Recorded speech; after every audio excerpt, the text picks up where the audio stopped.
Assalamualaikum warahmatullahi wabarakatuh. Perkenalkan, nama saya Iqbal Ferry Amanda dengan NPM 2417051031 dari kelas Ilmu Komputer B.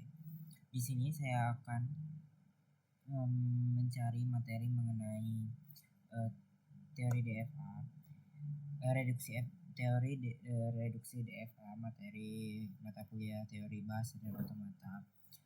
Yang mana di sini ditugaskan untuk membuat soal, dan cara saya mendapatkan soalnya adalah seperti saya mencari pengertian dari reduksi DFA. Reduksi DFA atau meminimalisasi DFA adalah proses mengonversi automata sehingga deterministrik DFA menjadi DFA yang ekuivalen, yang mana DFA ini akhirnya memiliki jumlah status yang paling sedikit tanpa mengubah kemampuan bahasa yang diterimanya. Tujuan dari DFA itu sendiri adalah menyederhanakan struktur DFA dengan menghilangkan status yang tidak perlu atau tidak terjangkau, sehingga proses pengenalannya menjadi lebih efisien. Konsep utama dari reduksi DFA sendiri yang pertama itu adalah ekuivalensi, yang mana ekuivalensi sendiri itu adalah dua DFA yang disebut ekuivalen jika keduanya mengenali bahasa formal yang sama. Yang berikutnya adalah minimalisasi. Proses ini menghasilkan DFA yang paling kecil atau terpendek dalam hal jumlah status. Untuk meminimalisasi DFA itu memiliki langkah-langkah. Yang pertama itu hapus state yang tidak terjangkau. Yang kedua ada identifikasi state yang dapat dibedakan atau distinguishable states. Yang ketiga, identifikasi state yang tidak dapat dibedakan, indistinguishable states. Yang keempat, gabungkan state yang tidak dapat dibedakan. Yang terakhir ada buat DFA minimal. Kenapa sih DFA itu penting? Karena yang pertama DFA itu membuat lebih efisien, yang mana dia kan mengurangi jumlah status membuat DFA, sehingga DFA-nya menjadi lebih sederhana dan lebih cepat ketika diproses menginputnya. Yang berikutnya ada optimasi, di mana optimasi ini dapat memastikan bahwa DFA yang digunakan adalah bentuk yang paling optimal dan ringkas untuk mengenali bahasa tertentu. Nah, contoh dari reduksi determinik finite automata atau DFA dalam kehidupan kita itu seperti pada proses penyederhanaan logika sistem otomatis yang kita gunakan.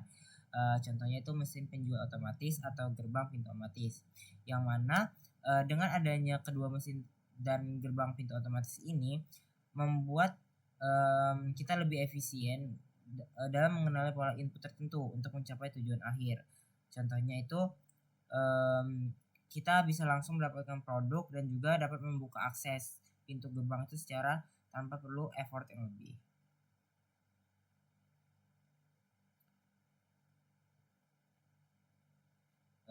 Kalau misalkan di mesin penjualan otomatis itu, dia akan mengenali keadaan atau memiliki stage berdasarkan jumlah uang yang kita masukkan. Misalkan harga sebuah kaleng minuman itu satu kaleng minuman itu 5.000. Jika kita masukkan 5.000 dan kita pilih kaleng minuman tersebut, dia akan langsung keluar. Contohnya juga ada gerbang pintu, pembaca kode QR. Kode QR juga termasuk ke DFA karena saat kita mindai kode QR itu pembaca dapat melakukan serangkaian operasi untuk mengenali pola-pola visual dari kode-kodenya. Mungkin agar lebih paham ya, kita tanya ke GPT. Di sini saya sudah membuat beberapa pertanyaan sama seperti tadi ya. Contoh DFA sederhana itu misalkan kita punya DFA dengan stage key ABCD, yang mana dimulai start stage-nya itu dari A, kemudian F itu sama dengan C, itu sebagai final stage. Tahap pertama itu kita mengecek apakah state itu tercapai atau tidak. Ini bisa kita baca di sini.